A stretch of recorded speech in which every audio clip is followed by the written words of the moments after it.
Hi YouTube, this is the second part of my tactical build on this H&R Pardner here. It's a 12 gauge pump.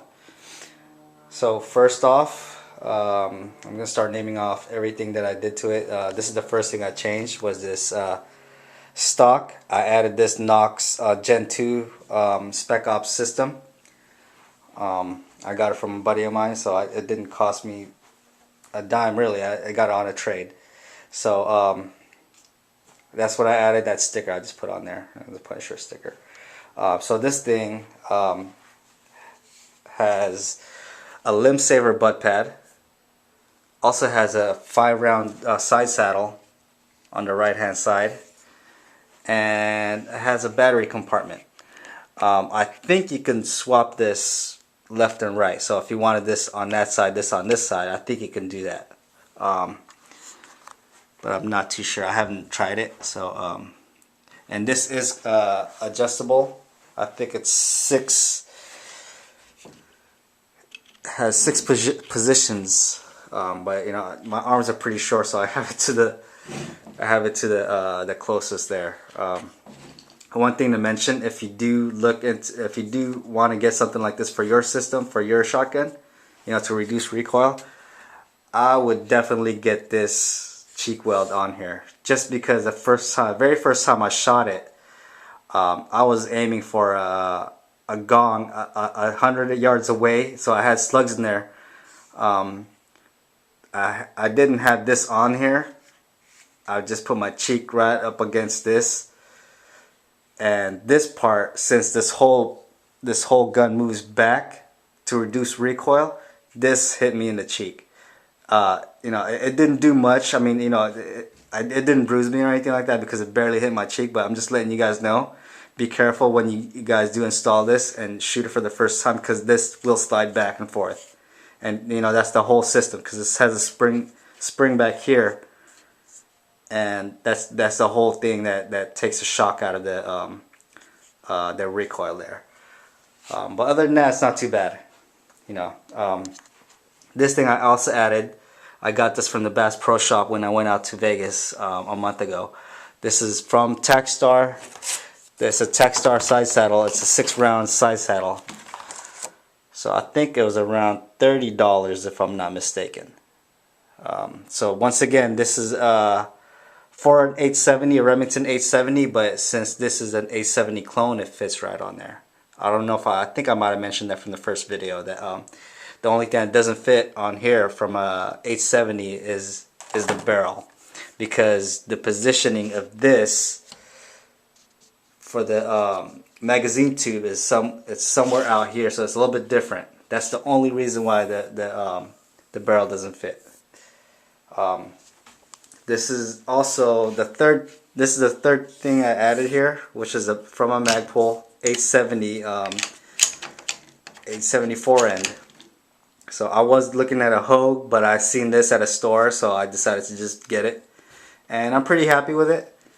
You know, the texturing on here is pretty rough, so you can actually grip it pretty good. You know, I don't see any problems with hand slipping off here if your hands are sweaty at night or whatever, or you know, in the daytime when you're using it. I also added this thing here. That's for a sling. So it's a sling attachment. I know I already have this, but I was going to change that cap out. And you know, I wanted to match this and that, so they're both Magpuls. This was the last thing I added, which is a TruGlo home defense shotgun sight. This I also got from Vegas. I forgot what store I went into, because you know, Vegas has, I don't know, I mean, just from the strip alone, they had like close to 5 different gun shops you can go to. I don't remember which one I got this from, but it did cost me $19.95, and it's not glow in the dark. It's just a fiber optic tube. So what it does is just gathers light from all out here, and just you can see right there, this is a lot brighter than anything else in the front of the gun. So this works a lot better than that little that bead. So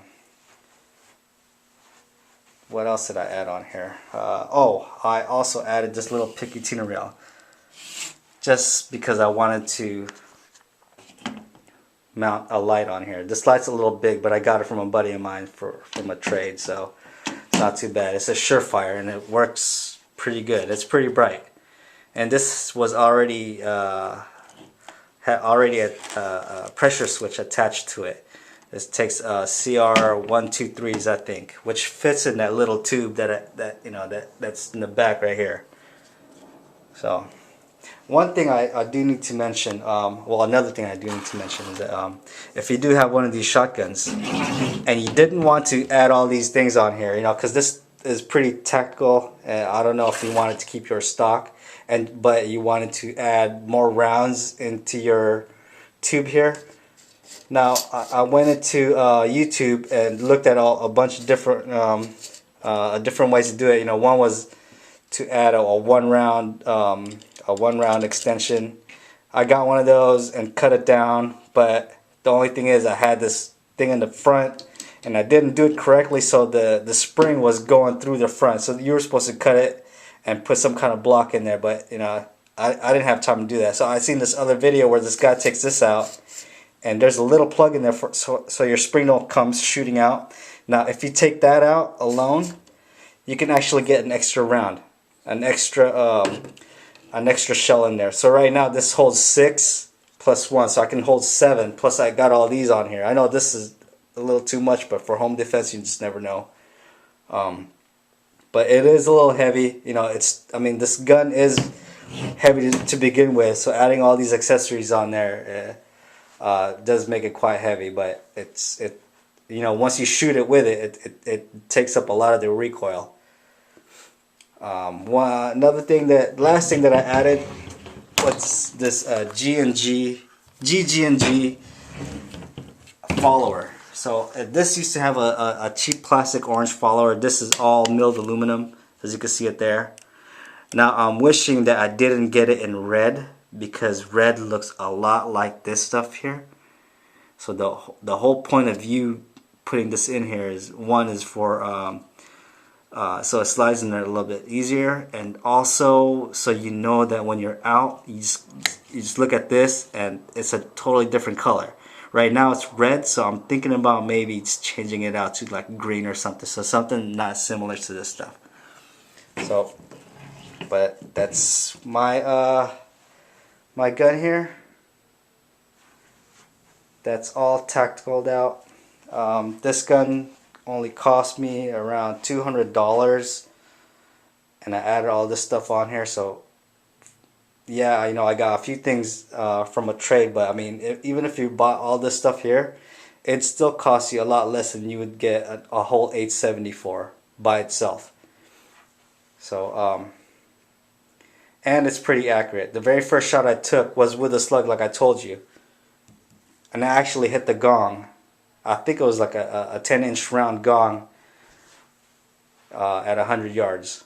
So that's not too bad, and I consistently hit it. So and it's a shotgun, it's a smoothbore, so there's no rifling in here. So if you're looking at a tactical gun and you're trying to save some money, maybe you can build something like this. Okay, so thanks for watching.